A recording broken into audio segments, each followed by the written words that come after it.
Hello, dear students. Welcome back. Let's begin with the new question. The question says, from the following data, estimate y when x equals to 125. We are given with values of x as 120, 115, 120, 125, 126 and 123, and corresponding values of y as 13, 15, 14, 13, 12 and 14. Now, without wasting any time, let's quickly begin with the solution. Dear students, here we need to estimate y when x is 125. तो हमें x की value दिया है और y find करने बोल रहा है। तो जब भी आपको y इवैल्यूएट करना हो, y फाइंड करना हो, तो आप कौन सी रिग्रेशन इक्वेशन यूज करोगे? y on x. Correct?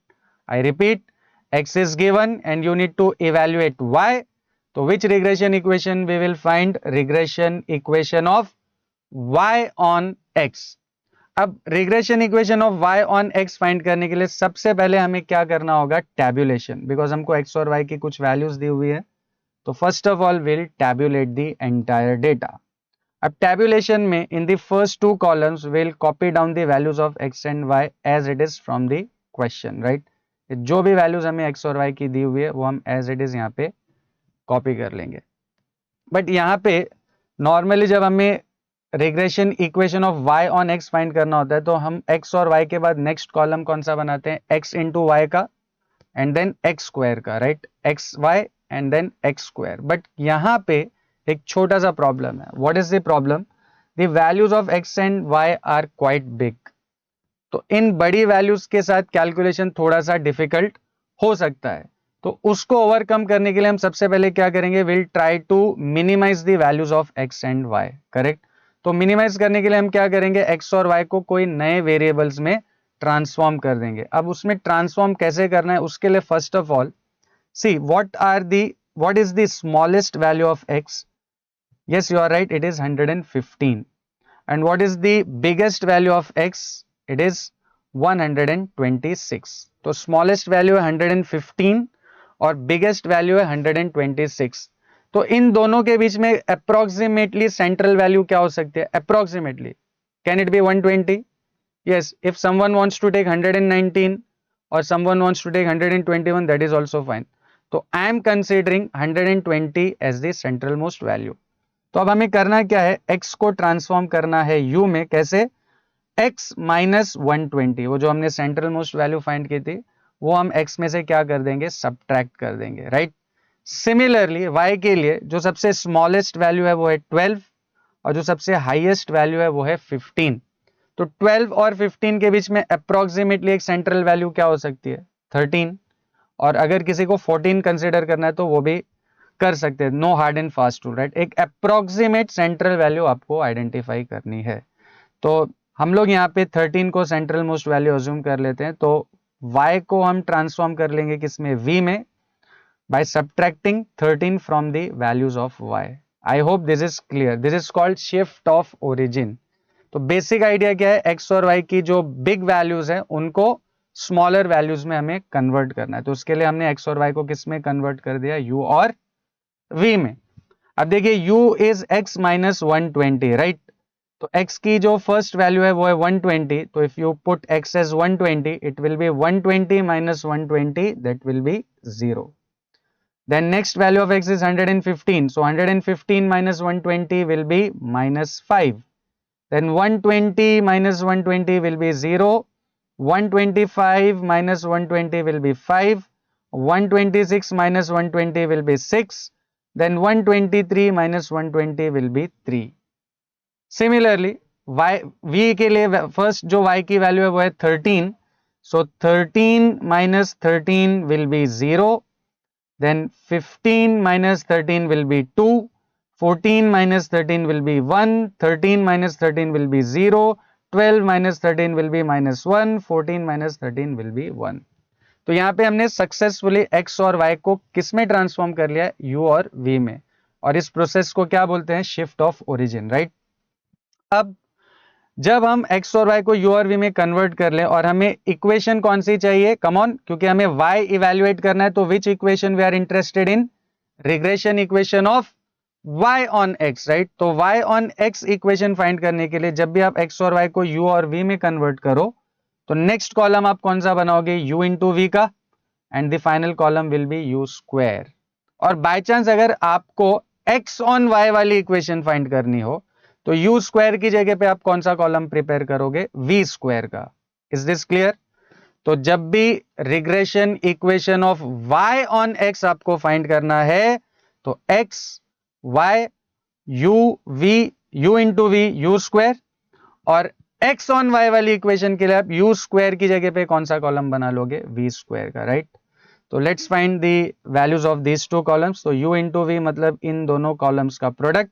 So 0 into 0 will be 0, minus 5 into 2 will be minus 10, then 0 into 1 will be 0, then minus 6 and 3. And finally u square, so 0 square will be 0, minus 5 square will be 25, 0 square will be 0, then 25, 36 and 9. अब इसके बाद you have to find total of all the columns. So if you add all these values you get sum of x as 729, sum of y as 81, sum of u as 9, sum of v as 3, sum of uv as minus 13 and sum of u square as 95. अब देखिए tabulation के बाद always you have to find means, averages आपको find करना है। तो यहाँ पे आपको जो है x और y के मीन्स के साथ साथ u और v के भी मीन्स फाइंड करने पड़ेंगे, राइट। तो जब भी आप टैबुलेशन करेंगे उसके बाद नेक्स्ट स्टेप में you have to always find averages और means of x and y, but यहाँ पे x और y के साथ साथ आपको u और v के भी मीन्स का रिक्वायरमेंट होगा, ठीक है। तो here we know that the number of observations are 6, 1 2 3 4 5 and 6, right? So 6 observations are given, so n will be 6. Now tell me what is the formula for x bar? Yes, you are absolutely right. X bar is sum of x upon n. Now sum of x is 729 and n is 6, so 729 upon 6 will give you 121.5 as the value of mean of x. So x bar is 121.5. Similarly, y bar will be sum of y upon n. Sum of y is 81, so 81 upon 6 will give you 13.5. Similarly, you have to also find u bar. So what will be the u bar? Sum of u upon n. Now sum of u is 9, so 9 upon 6 will be 1.5. And finally, v bar will be sum of v upon n. Sum of v is 3, so 3 upon 6 will be 0.5.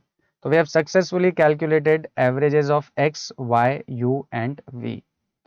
अब next हमको क्या find करना है, regression coefficient of y on x। I repeat, हमारा जो main target है हमें y की वैल्यू फाइंड करना है, राइट। y की वैल्यू फाइंड करने के लिए हमें किसका रिक्वायरमेंट है, regression equation of y on x। और रिग्रेशन इक्वेशन फाइंड करने के लिए सबसे पहले आपको क्या फाइंड करना पड़ेगा, रिग्रेशन कोएफिशिएंट। तो अगर मैं इसको समराइज करूं तो टोटल हमको 4 स्टेप्स फॉलो करने हैं। कितने steps, 4। In the first step you have to tabulate. Second step में you have to find means. Normally हम x और y के मीन्स फाइंड करते हैं, बट क्योंकि यहाँ पे x और y की वैल्यूज काफी बड़े अमाउंट्स में दी हुई थी तो हमने उनको u और v में कन्वर्ट कर लिया था। तो x और y के मीन्स के साथ साथ यहाँ पे हम u बार और v बार भी फाइंड कर लेंगे। This is your step number 2। Step number 3 में आपको क्या फाइंड करना है, regression coefficient of y on x, right. अब देखिए यहाँ पे जो regression coefficient of y on x है वो फाइंड करने के लिए, क्योंकि हमने x और y को किस में कन्वर्ट कर दिया था, u और v में, राइट। तो इसको कौन सा प्रोसेस बोला जाता है, शिफ्ट ऑफ ओरिजिन। तो ये जो रिग्रेशन कोएफिशिएंट है they are independent of shift of origin. Now what does it mean, it means कि अगर हमने x और y को u और v में कन्वर्ट कर भी दिया हो तो भी रिग्रेशन कोएफिशिएंट्स को फर्क नहीं पड़ता। मतलब byx will be same as bvu। तो जो आंसर्स हमें u और v के साथ मिलेंगे same answer will be with x and y। तो ये जो पूरा स्टेटमेंट लिखा है इसका सीधा सीधा मतलब यही है कि रिग्रेशन कोएफिशिएंट्स को शिफ्ट ऑफ ओरिजिन से कुछ भी फर्क नहीं पड़ता। They are independent of shift of origin, which simply means the value of byx will be same as value of bvu. Now dear students, I hope all of you are well versed with the formulae of regression coefficient. If not, let's have a look at the formulae. हमारे पास regression coefficient के लिए total कितने फॉर्मूले हैं, ये 4, right. Now you tell me इन चारों में से हमारे काम का कौन सा है। तो इट इज बट ऑब्वियस जो इंफॉर्मेशन हमारे पास है उसको देखते हुए डेफिनेटली हमें कौन सा फॉर्मूला यूज करना है, फॉर्मूला नंबर 1, राइट। बट यहाँ पे देखिए एक छोटा सा प्रॉब्लम क्या है, ये जो फॉर्मूला है ये x और y के टर्म्स में दिया हुआ है, बट हमने x और y को किस में कन्वर्ट कर लिया था, u और v में। तो ये भी जो फॉर्मूला है ये चेंज हो जाएगा या ट्रांसफॉर्म हो जाएगा किस में, u और v में। तो instead of x and y we will use u and v। तो let's note it down. So it will be sum of uv minus n into u bar v bar the whole divided by sum of u square minus n into u bar the whole square, right? Correct. तो ये जो भी formula है इस फॉर्मूले में हमने x और y को किससे रिप्लेस कर दिया है, u और v से, correct. What is sum of uv? Sum of uv is -13, n is 6, u bar v bar are 1.5 and 0.5, then sum of u square is 95, n is again 6 and this u bar the whole square meaning 1.5 का whole square। तो अब हमें सिर्फ क्या करना है, values को plug in करना है। तो if you plug in the values you will get b y x as -17.5 divided by 81.5 which eventually gives us the value of by x as -0.21। तो यहाँ पे हमने regression coefficient of y on x भी find कर लिया है। अब हमारा टारगेट क्या है, y इवेल्युएट करना, और उसके लिए हमें क्या चाहिए, regression equation. What is regression equation of y on x? This, right. तो let's move on with the next step. तो regression equation of y on x is y minus y bar equals to b y x into x minus x bar. अब यहाँ पर देखिए हमने already y bar x bar और b y x जो है वो प्रीवियस स्टेप में कैलकुलेट किया हुआ था। I hope you remember all the values of y bar x bar and b y x. y bar की वैल्यू क्या थी, see y bar was 13.5, x bar was 121.5 and by(x) is -0.21, right? So here y bar x bar और by(x) की जगह पे हम वो सारी वैल्यूज को प्लग इन कर देंगे। एंड अलॉन्ग विद दिस यहाँ पे देखिए हमें x की भी वैल्यू दिया है। x की वैल्यू क्या है, 125। तो हमको y को छोड़कर इस पूरी इक्वेशन में y को छोड़ के बाकी सारी वैल्यूज पता है। तो उन सारी वैल्यूज को अगर हम सब्स्टिट्यूट कर दें 1 by 1 तो इवेंचुअली हमें क्या मिल जाएगी, y की estimated value. Let's do that.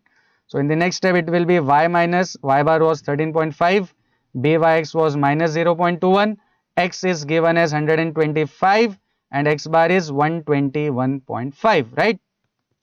Simplifying this further, left hand side will remain as it is, y minus 13.5, right hand side पे -0.25 and ये दोनों का difference will be 3.5. Now simplifying further we get y minus 13.5 equals to -0.735.